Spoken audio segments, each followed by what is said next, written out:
Good morning, Matt Sweaters. It's Leonard Shiner here for my version of a morning wake-up call. So today I'm talking to you about the influence of who you hang out with. And what I mean by that is we've all heard the saying that you are the culmination of the 5 closest people to you.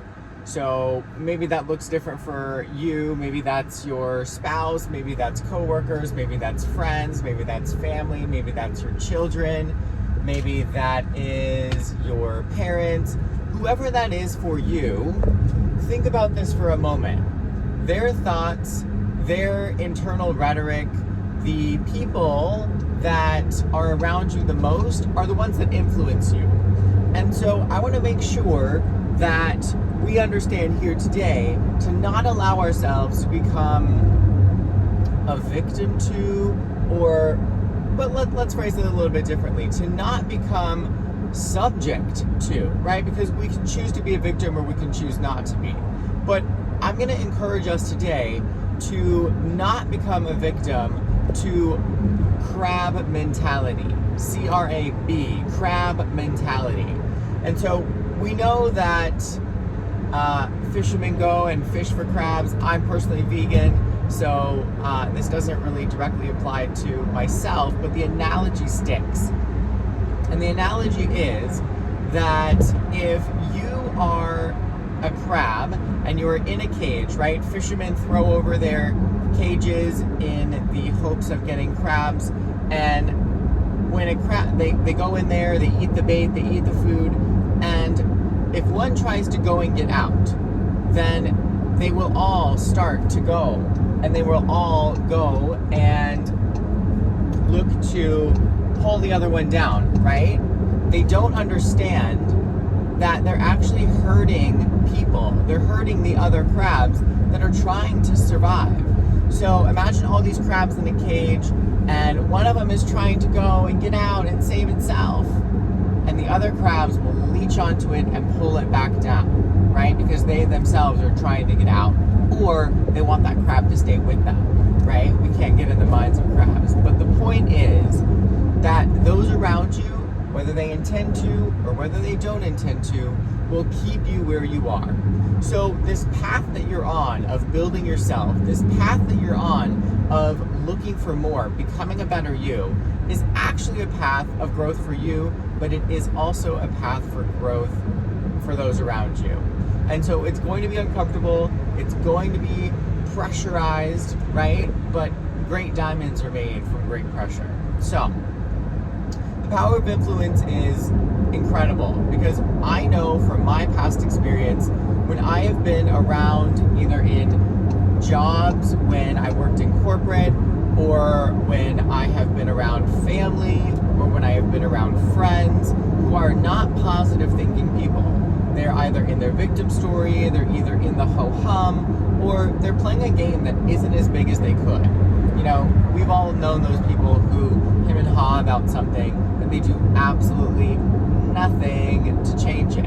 And so if we're around those people frequently, daily, often, and more importantly, if we're taking advice from those people, that's going to impact how our growth is. It's going to impact the speed of how we're growing.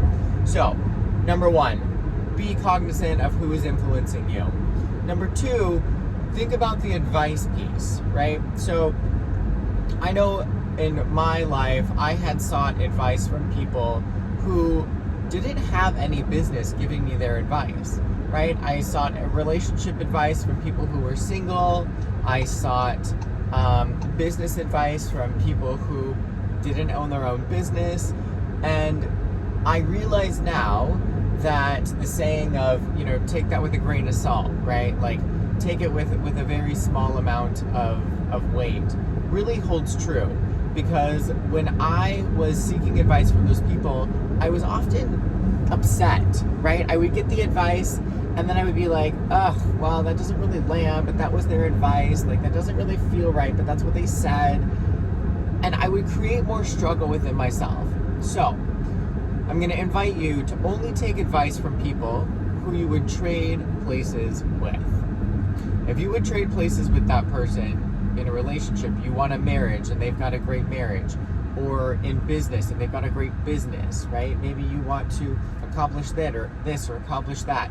If you would trade places with them, then that is someone that you can take advice from.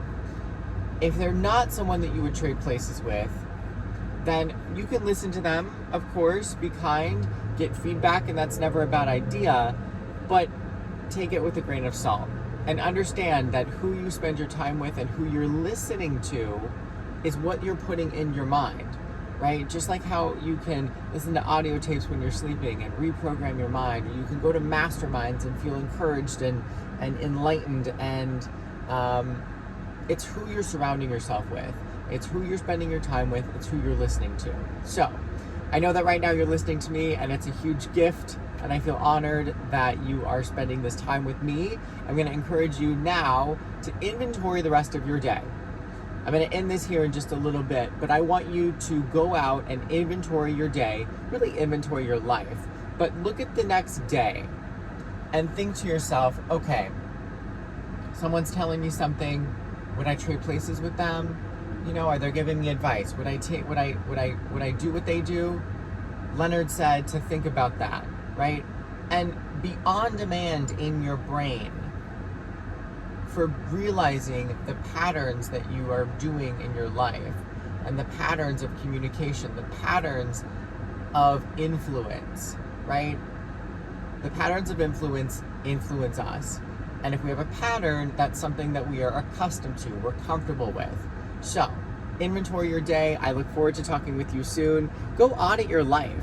The best thing you can do, people audit their finances, people audit companies, people audit their websites. Go audit your life. I'll talk to you soon. Take care.